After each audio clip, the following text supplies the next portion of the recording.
ये हिजरत का दूसरा साल है।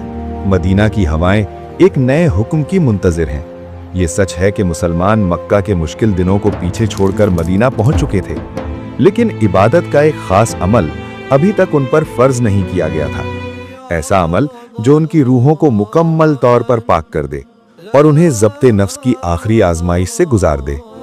आज हम इसी अजीम तारीख का जिक्र करेंगे।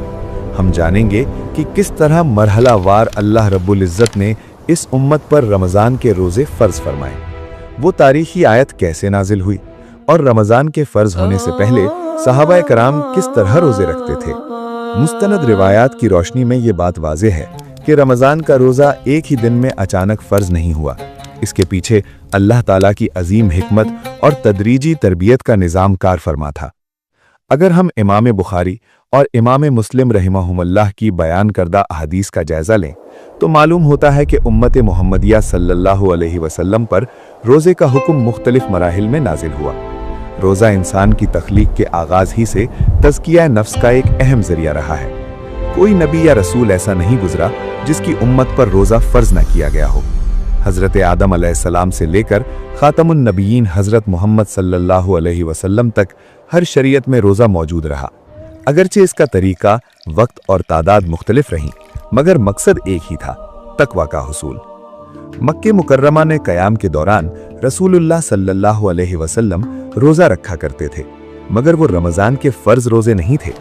उम्मुल मुमिनीन हज़रत आयशा रज़ी अल्लाह अन्हा से मरवी सही हदीस में आता है कि जाहिलियत के ज़माने में कुरैश 10 मुहर्रम यानी यौम आशूरा का रोज़ा रखते थे और रसूलुल्लाह सल्लल्लाहु अलैहि वसल्लम भी मक्का में इस दिन रोज़ा रखते थे। सही बुखारी 2002, सही मुस्लिम 1125। मुशरिकीन मक्का उस दिन रोज़ा क्यों रखते थे? मुअर्रिखीन के मुताबिक मुमकिन है कि वो हज़रत इब्राहीम अलैहिस्सलाम की कुछ बाकी मानदा तालीमात की पैरवी करते हुए इस दिन की ताज़ीम करते थे और खाना काबा पर नया गिलाफ चढ़ाते थे। लेकिन अभी तक मुसलमानों पर किसी मखसूस महीने के मुसलसल 30 रोज़े फ़र्ज नहीं किए गए थे। फिर हिजरत का तारीखी लम्हा आया। अल्लाह के हुक्म से रसूलुल्लाह सल्लल्लाहु अलैहि वसल्लम मक्का से मदीना तशरीफ़ ले गए। मदीना पहुंचकर आप सल्लल्लाहु अलैहि वसल्लम ने देखा कि यहूद भी एक ख़ास दिन रोज़ा रखते हैं और वो भी 10 मुहर्रम का दिन था, यानी आशूरा। आप सल्लल्लाहु अलैहि वसल्लम ने उनसे पूछा, तुम इस दिन रोज़ा क्यों रखते हो? उन्होंने जवाब दिया, ये एक अजीम दिन है। इस दिन अल्लाह ताला ने मूसा अलैहिस्सलाम और बनी इसराइल को फ़िरौन के जुल्म से निजात दी और फ़िरौन और उसके लश्कर को दरिया में गर्क कर दिया। शुक्राने के तौर पर मूसा अलैहिस्सलाम इस दिन रोज़ा रखते थे, लिहाजा हम भी उनकी पैरवी में रोज़ा रखते हैं। ये सुनकर रसूलुल्लाह सल्लल्लाहु अलैहि वसल्लम ने फरमाया, मूसा अलैहिस्सलाम की पैरवी का हम तुमसे ज़्यादा हक रखते हैं, क्योंकि मैं अंबिया का वारिस हूँ। चुनांचे आप सल्लल्लाहु अलैहि वसल्लम ने खुद भी आशूरा का रोज़ा रखा और सहाबा रिदवानुल्लाहि अलैहिम अजमाइन को भी इसका हुक्म दिया। सही बुखारी 2004। कुछ रिवायात के मुताबिक इस वक्त आशूरा का रोज़ा बहुत मुअक्कद और अहम था। बाज़ उलमा के नज़दीक इब्तिदा में ये फ़र्ज था, मगर जुमहूर उलमा के मुताबिक ये फ़र्ज नहीं बल्कि मुअक्कद सुन्नत था। बाद में जब रमज़ान के रोज़े फ़र्ज हुए तो आशूरा का रोज़ा नफल रह गया। सहाबाए कराम रिदवानुल्लाहि अलैहिम अजमाइन इस रोज़े को बड़ी संजीदगी से रखते थे। वो अपने छोटे बच्चों को भी रोज़ा रखने की तरबियत देते। अगर बच्चे भूख महसूस करते तो उन्हें खिलौनों के जरिए बहलाया जाता, यहाँ तक कि इफ्तार का वक्त हो जाता। इस तरह मदीना के मुआशरे में सब्र और ज़ब्ते नफ्स की आदत आहिस्ता आहिस्ता पैदा होने लगी। इस वक्त तक रमज़ान के रोज़े फ़र्ज नहीं हुए थे। सहाबाए कराम रिदवानुल्लाहि अलैहिम अजमाइन हर महीने 3 रोज़े रखते थे, जिन्हें अय्यामे बीज़ कहा जाता है, यानी कमरी महीने की 13, 14 और 15 तारीख के रोज़े। इसके साथ आशूरा का रोज़ा भी था। ये दरअसल उम्मत मुहम्मदिया सल्लल्लाहु अलैहि वसल्लम के लिए रोज़े की इब्तिदाई तरबियत थी। अल्लाह ताला अपने बंदों को तदरीज के साथ तवील मुद्दती ज़ब्ते नफ्स के लिए तैयार करना चाहते थे। पूरा महीना खाने पीने से रुक जाना, ख्वाहिशात को काबू में रखना और नफ्स से जिहाद करना आसान काम ना था। इसके लिए जिस्मानी और ज़हनी तैयारी ज़रूरी थी, जो आशूरा और अय्यामे बीज़ के रोज़ों के ज़रिए फ़राहम की गई। दिन गुजरते गए, महीने बीतते गए, हिजरत का दूसरा साल आ पहुंचा। मुसलमानों के दिलों में एक गहरी ख्वाहिश थी। وہ دیکھتے تھے کہ یہود اپنے نبی کے طریقے پر عبادت کرتے ہیں اور نصارہ اپنے طریقے پر، مگر امت محمدیہ کے لیے ایک منفرد، باوقار اور مکمل طریقہ عبادت ابھی پوری طرح ظاہر نہیں ہوا تھا۔ شاید مدینہ کی فضا اور ہوائیں ایک عظیم حکم کی منتظر تھیں۔ صحابہ کرام رضی اللہ عنہم کے دل تیار تھے، ان کے جسم تیار تھے۔ اب وہ اللہ کے کسی بھی مشکل حکم کو ماننے کے لیے بےتاب تھے۔ ایسے ہی وقت میں شعبان کے مہینے کے آخری دنوں میں جبریل علیہ السلام وہ عظیم وحی لے کر نازل ہوئے جس میں امت مسلمہ کی تقدیر اور معمولات کو ہمیشہ کے لیے بدل دیا۔ روحانی تربیت کا ایک نیا باب شروع ہونے والا تھا۔ یہ ہجرت کا دوسرا سال تھا، مہینہ شعبان کا تھا۔ جنگ بدر کے نقارے بجنے سے کچھ ہی پہلے مدینہ کی گلیوں میں ایک عجیب روحانی کیفیت طاری تھی۔ اسی وقت اللہ رب العالمین نے قرآن مجید کی سورہ بقرہ کی وہ تاریخی آیات نازل فرمائیں جنہوں نے روزے کو امت مسلمہ پر فرض قرار دیا۔ اللہ سبحانہ و تعالی نے فرمایا، اے ایمان والو، تم پر روزے فرض کیے گئے ہیں جس طرح تم سے پہلے لوگوں پر فرض کیے گئے تھے تاکہ تم متقی بن جاؤ۔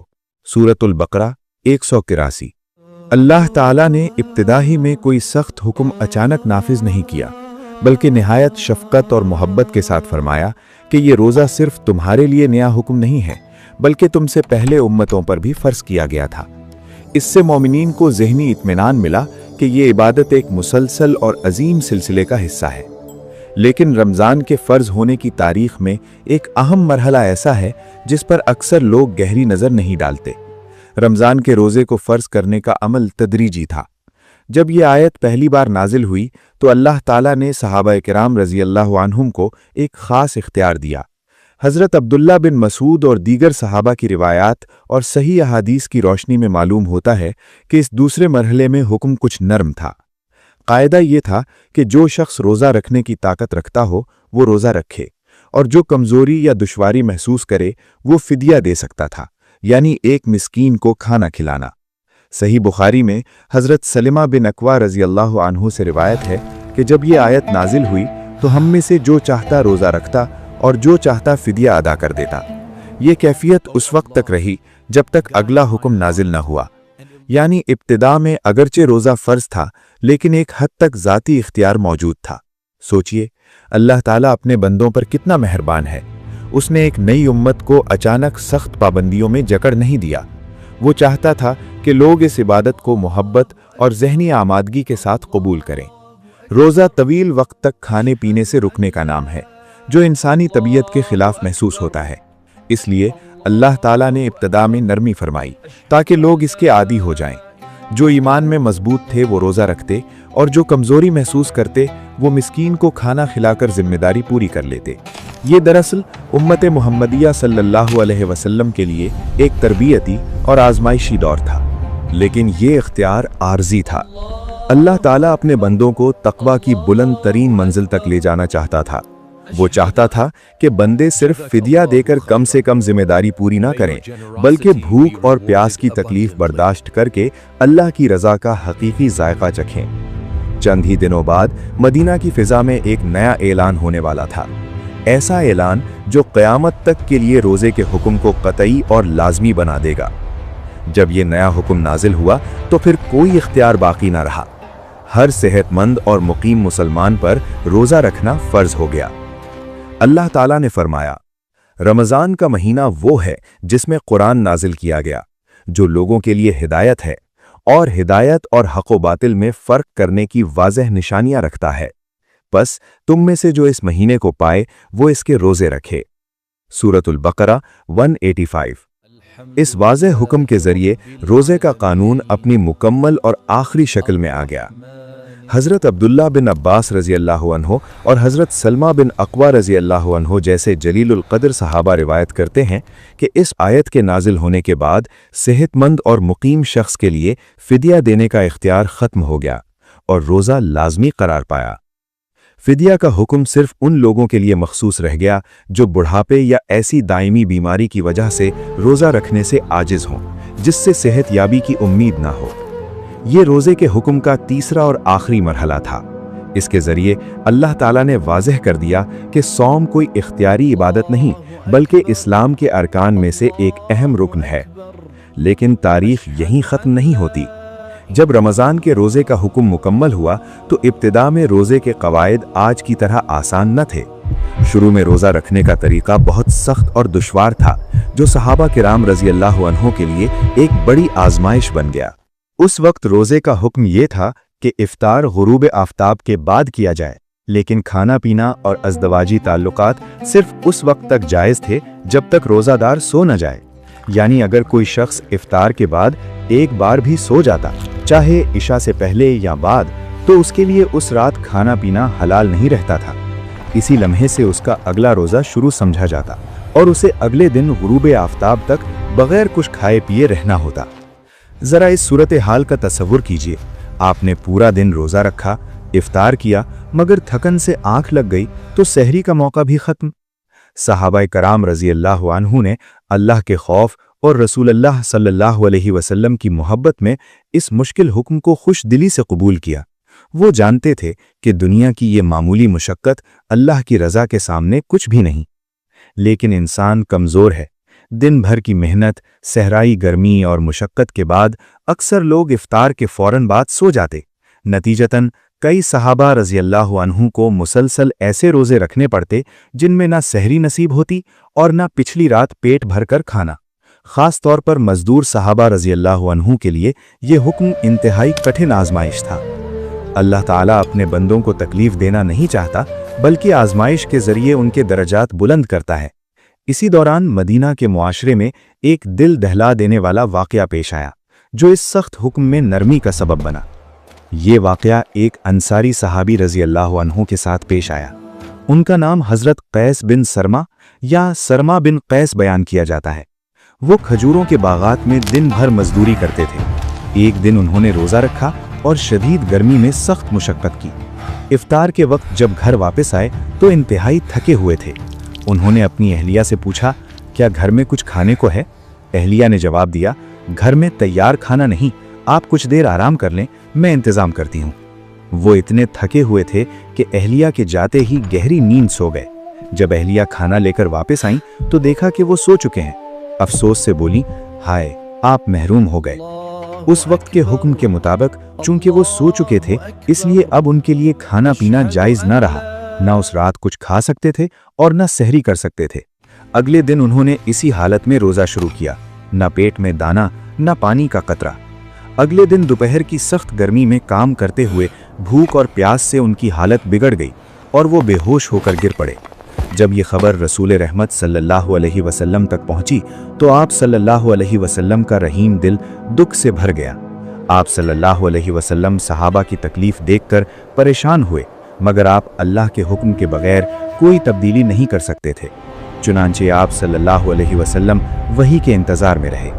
इसी वक्त आसमान के दरवाजे खुले और अल्लाह ताला ने उम्मत मुहम्मदिया सल्लल्लाहु अलैहि वसल्लम पर रहमत नाजिल फरमाई। सूरह बकरा की आयत 187 नाजिल हुई। तुम्हारे लिए रोज़ों की रातों में अपनी बीवियों के पास जाना हलाल कर दिया गया है, और खाओ और पियो यहाँ तक कि तुम्हारे लिए फज्र की सफ़ेदी स्याही से नुमायां हो जाए। सुभान अल्लाह। इस आयत के ज़रिए वाज़ेह कर दिया गया कि अब गुरूब आफ्ताब से लेकर तुलूए फज्र तक पूरी रात खाना पीना और जायज़ उमूर हलाल हैं, चाहे दरमियान में नींद आ जाए। इस तरह रोज़े का हुक्म आसान कर दिया गया। आयत के नाजिल होते ही मदीना में खुशी की लहर दौड़ गई। सही बुखारी में रिवायत है कि सहाबा इस कदर खुश हुए कि मैंने उन्हें किसी और चीज पर इतना खुश नहीं देखा। इसी आयत के जरिए सहरी का बाकायदा हुक्म कायम हुआ। अहले किताब के रोज़ों में सहरी का निज़ाम न था, मगर अल्लाह ताला ने इस उम्मत को सहरी की खास बरकत अता फरमाई। रसूल अल्लाह सल्लल्लाहु अलैहि वसल्लम ने फरमाया, हमारे रोज़े और अहले किताब के रोज़ों में फ़र्क सहरी खाना है। इस तरह तदरीजन सख्ती से आसानी की तरफ और तरबियत से तकमील की तरफ ले जाते हुए अल्लाह ताला ने रमज़ान को हमारे लिए रहमत बना दिया। सहाबा की कुर्बानियों के नतीजे में रोज़ा क़यामत तक आने वाले करोड़ों मुसलमानों के लिए आसान बना दिया गया। लेकिन इस खुशी और राहत के फौरन बाद एक अजीम आजमाइश सामने आ गई। इसी रमज़ान के महीने में 17 रमज़ान 2 हिजरी को इस्लाम की पहली अजीम जंग बद्र पेश आई। एक तरफ नया फर्ज किया गया रोज़ा और दूसरी तरफ कुफ्र का मुसल्ला और ताकतवर लश्कर। ये ईमान की आग में ढलने का वक्त था। सहाबा ने साबित किया कि रमज़ान सिर्फ भूखा रहने का नाम नहीं बल्कि अल्लाह की राह में अजीम कुर्बानी देने का नाम है। रोज़े की हालत में मैदान जंग में कदम रखना इंसानी तसव्वुर से बालातर था। रसूल अल्लाह सल्लल्लाहु अलैहि वसल्लम और सहाबा ने रोज़ा भी रखा और जिहाद भी किया। ताहम जब मैदान जंग में जिस्मानी क़ुव्वत की ज़रूरत पेश आई तो नबी करीम सल्लल्लाहु अलैहि वसल्लम ने रोज़ा इफ्तार करने की इजाज़त दी।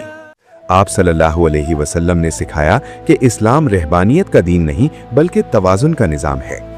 जिस तरह रोज़ा रखना इबादत है, इसी तरह दीन के दिफा के लिए ज़रूरत के वक्त रोज़ा छोड़कर बाद में उसकी क़ज़ा करना भी इबादत है। जंग बद्र की फतह ने हमें सिखाया कि रमज़ान सुस्ती या नींद का महीना नहीं बल्कि फतह का महीना है। आज 1400 साल बाद भी रमज़ान हर साल आता है, मगर क्या हमें इसकी तारीख याद है? क्या हम जानते हैं कि इस हुक्म को आसान बनाने के लिए कितने मराहिल तय हुए? आशूरा के रोज़े से लेकर फिदिया के इख्तियार तक, फिर सख्त कवानीन और आखिरकार सहरी की आसानी तक, ये सब अल्लाह की बेपायाब रहमत थी। ये तारीख हमें सिखाती है कि अल्लाह के हुक्म को कबूल करने में ही असल सुकून है। इब्तिदा में वो मुश्किल लगे, मगर अंजाम जन्नत की राहत है। आज हमारे सामने जंग बद्र नहीं मगर नफ्स के खिलाफ जंग मौजूद है। शैतान और अपनी ख्वाहिशात से लड़ना ही बड़ा जिहाद है।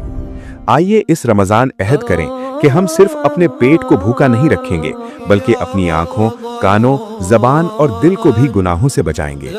हम तकवा हासिल करने की कोशिश करेंगे जैसे वो सहाबा जिनका जिक्र अल्लाह ने कुरान में किया। अल्लाह हमें रमज़ान की कद्र करने, उसकी रूह को समझने और उसके तकाज़ों पर अमल करने की तौफीक अता फरमाए। वस्सलामु अलैकुम वरहमतुल्लाहि वबरकातुहू।